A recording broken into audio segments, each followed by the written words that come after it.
The chair now recognizes Mr. Downing for 5 minutes of questions. Thank you, Madam Chair, and thank you to the witnesses for being here today.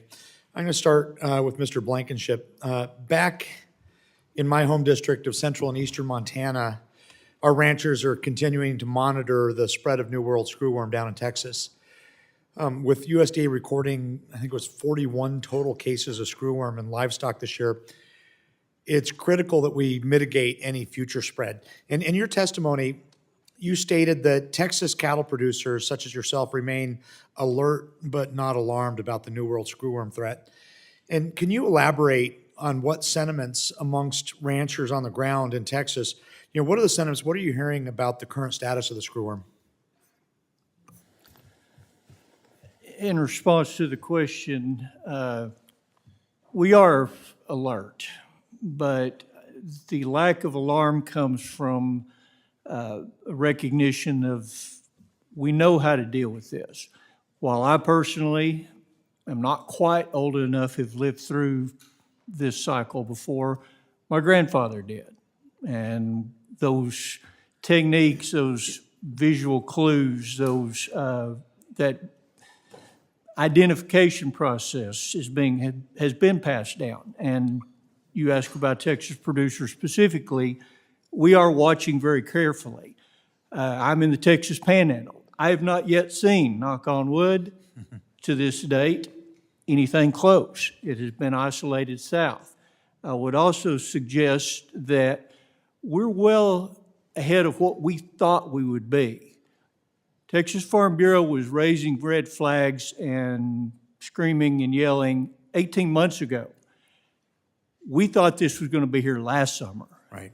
Ramping this up pushed this back and slowed down the progression. Right, thank you. So just curious, what's been the economic impact for Texas producers? Are they delaying sales, breeding, any management decisions because of this uncertainty? From my perspective and my anecdotal information, no, we're not. We're conducting business as usual within the obvious scientific constraints. If we have an impacted animal, they're addressed, they're dealt with. Excellent. And reported.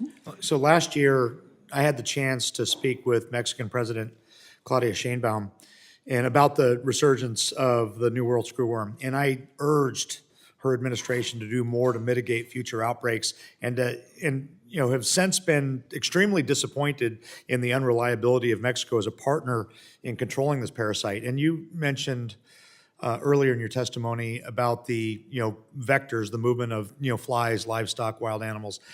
So Mr. Blankenship, what additional steps do you believe need to be taken to address the threat that the southern border poses in facilitating the spread of future parasitic outbreaks? Again, I would suggest that we know the game plan. Now, anytime you allow something to get slightly ahead of you, it's difficult to be patient and let what we know works to work. Obviously, we know the game plan. Ramp up sterile fly production. That